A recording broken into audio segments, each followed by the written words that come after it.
folks, today we're looking at Dogfish Head 90-minute Imperial IPA.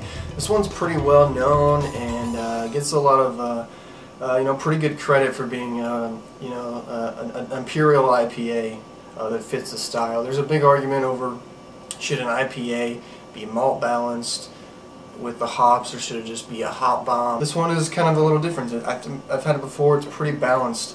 I'm going to go ahead and do a review so I can let you guys know what I think of it. But this is it's got English two-row barley in it, so I didn't really know that before, but so I'm assuming it's considered an English IPA and then it's Imperial IPA. I'm not sure what the hops they use. That might be the only thing that keeps it from being an English IPA, because I've never heard it called that. I just saw the English barley on the front. But let's go ahead and get into the appearance of the Dogfish Head 90-minute IPA.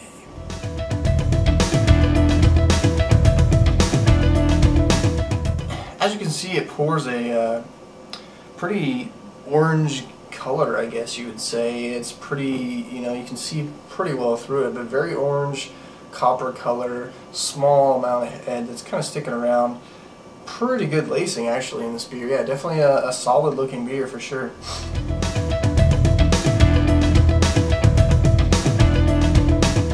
Alright, let's give this thing a smell.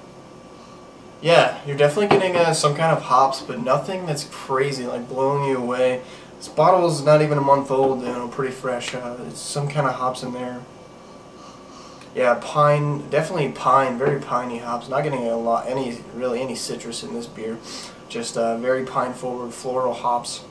And then you're definitely getting a lot of malt in there, a lot of sweet malt, that English kind of, smell in there. From the malt they use, definitely in this beer.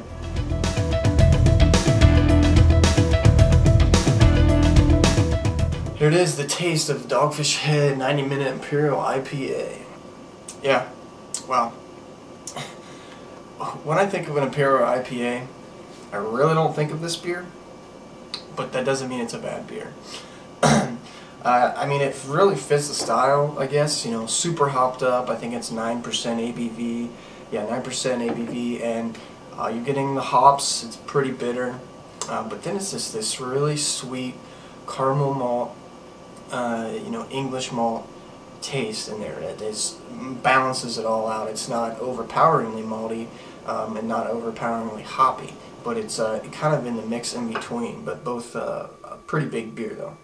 Yeah, 9%. You're getting a hint of the alcohol, a lot of that sweet malt.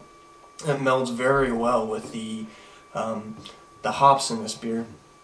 So my first impression, it's a very good beer and it's very balanced, and everything seems to meld very well together.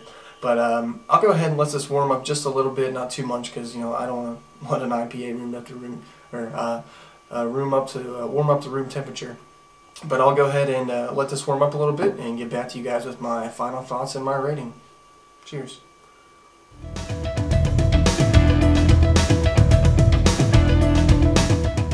Here we are, guys, back with my final thoughts and my rating on the Dogfish Head 90-minute Imperial IPA. It didn't really change too much. I'll probably prefer it as cold as possible, really.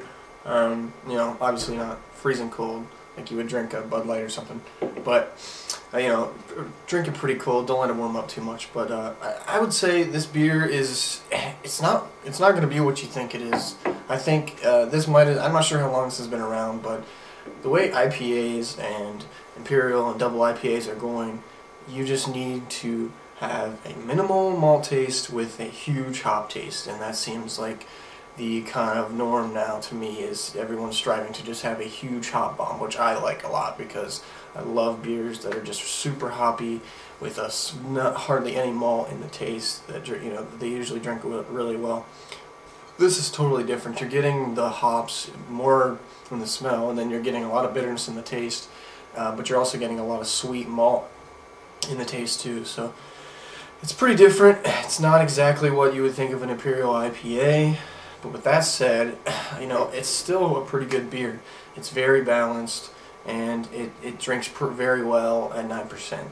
So I'm not going to give this one an A rating, but I'm going to go ahead and give this one an A- rating because it's still a really good beer.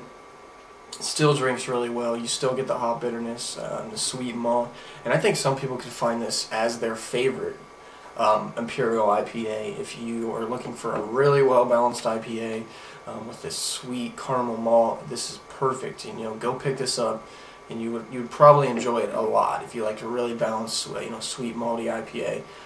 With a good hop, pretty good hop bite. So it gets an A- from Cheer to Beers. If you guys have had this, let me know what you think. Send me a comment, rate, subscribe, and look for a lot more videos coming up, guys. 2012. I told you, if you see my video on the 2012 preview, I'm trying to do some more stuff with the channel and move on.